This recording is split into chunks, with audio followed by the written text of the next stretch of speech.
咁而家到高 form 咧，我哋問翻同樣嘅嘢，不過咧加啲條件啊。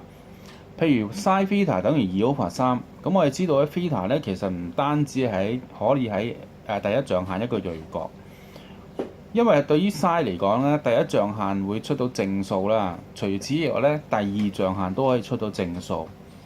咁如果題目再俾清楚啲，個 theta 咧其實咧係大過90度，細過180度嘅，即係咧喺第二象限嘅。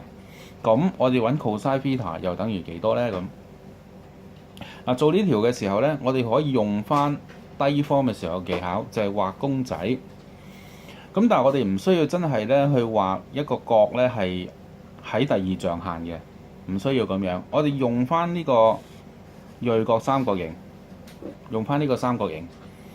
咁咧 mark 翻呢個角咧，就頭先就 mark theta，而家你唔好 mark 住啊，呢個唔好 mark 住。但係你心中咧覺得呢隻角咧係同 theta 好有關係就得㗎啦。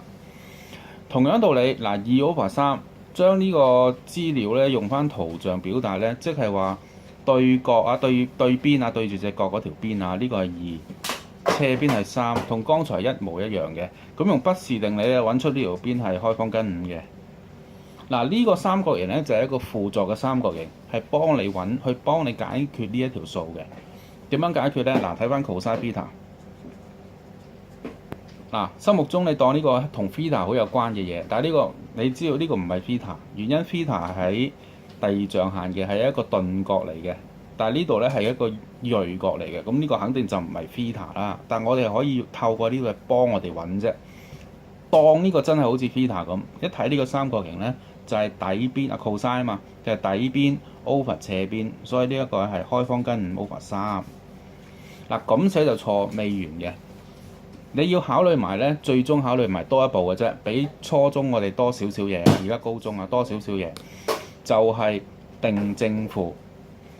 好簡單，而家個 theta 係喺第二象限，所以 cos 第二象限角嚟嘅呢個 cos 第二象限嘅角出嚟嗰個角個數咧應該係負數，你只係需要喺度加翻個負號，咁就搞掂㗎啦，完工。